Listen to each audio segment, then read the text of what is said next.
All right, let's go back to this clip that we have played before of Hillary Clinton talking about why she lost. This is in Mumbai. It's very hard to find this clip now. It's buried on somebody's show, but it's still there. Here she is talking about why she lost. If you look at the map of the United States, there's all that red in the middle where Trump won. I win the coasts, I win, Illinois and Minnesota, places like that. But what the map doesn't show you is that I won the places that represent 2/3 of America's gross domestic product.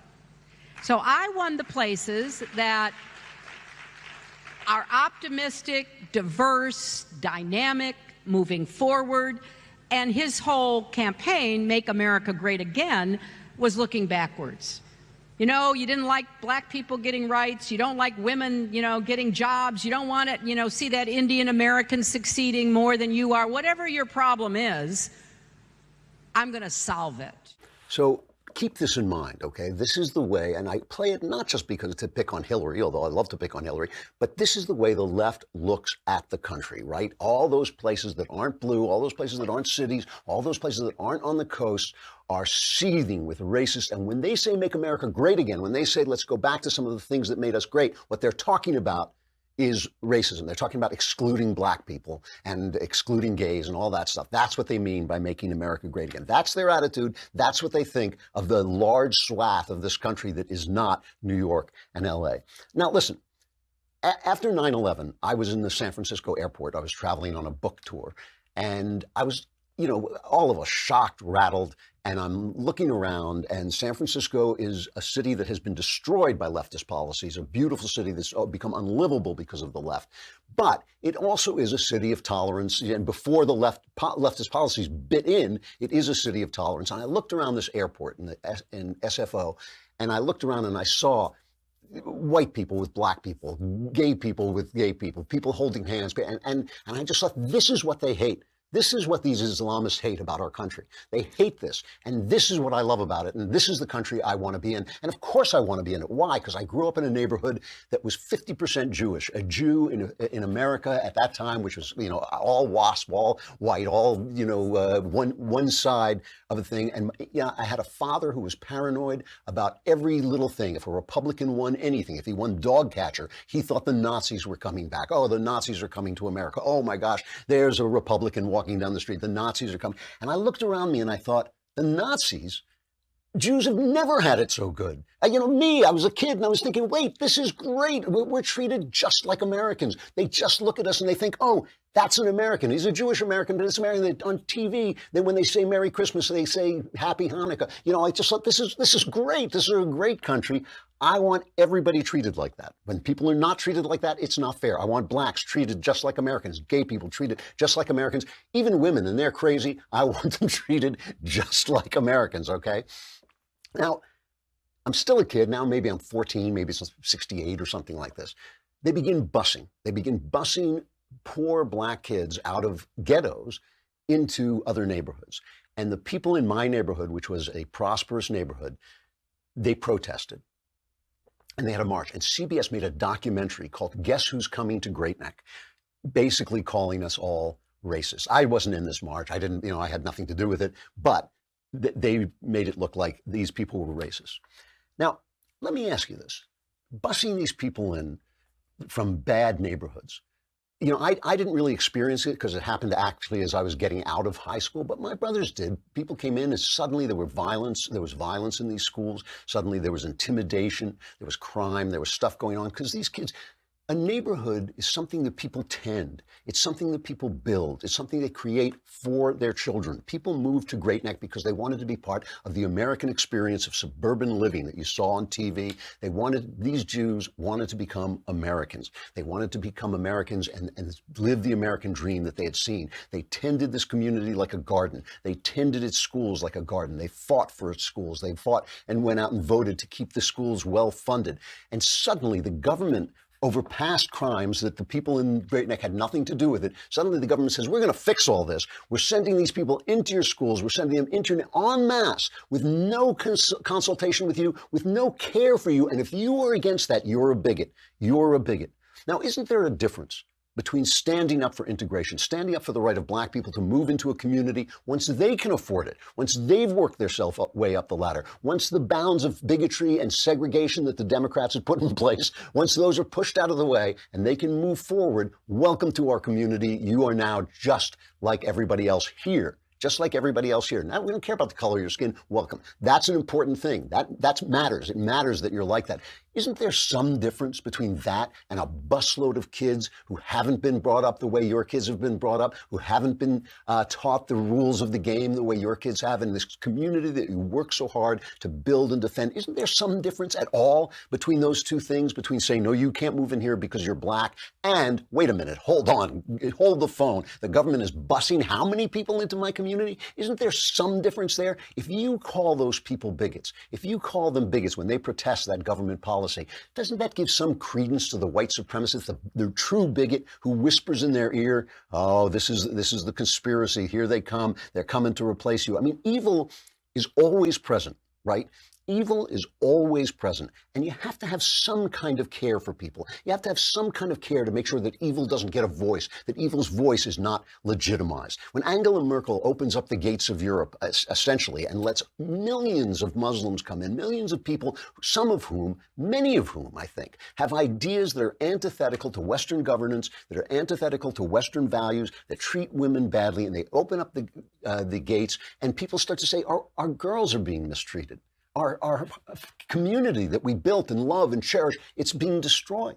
Our community values are vanishing, not because people came to this country legally, worked their way up the ranks, came in and suddenly could buy a home next to me. You know, sure, there's going to be a bigot who says, no, don't buy a home next to me, but there's going to be a lot of people who come over with tea and cake and say, welcome to the neighborhood too. And those are the people, obviously, we support. But when you don't care, when these people cry out to you and the government doesn't listen, say, oh, you're bigots, you're racist, we're the elites, we're in charge. It's a global world now. It's a global world. Your neighborhood doesn't matter where you raise your kids. Your schools don't matter where you raise your kids. Your girls are being raped. Don't say anything because that would be bigoted. Doesn't that give credence to the white supremacists? Doesn't that mean that this evil guy, the devil, now has the power to say to them, look at what these people are doing to you. Look at what's happening to your neighborhoods, and the government doesn't care. You give them a voice. Listen to Kirsten Gillibrand, and I'm not singling her out. This could be any Democrat. Listen to her talking about illegal immigration in America. Immigration is not a security issue. It is an economic and a humanitarian and a family issue.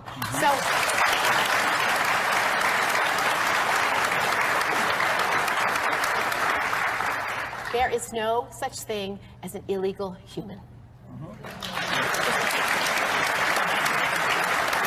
I believe we have to fundamentally transform how we treat people seeking asylum and refuge, because in my state, and I know in your state, you have immigrant populations across this state, refugee populations that make your economy stronger, that make your city and states stronger, that make this country stronger. We should not be afraid of refugees and asylum seekers and mothers and babies seeking our help.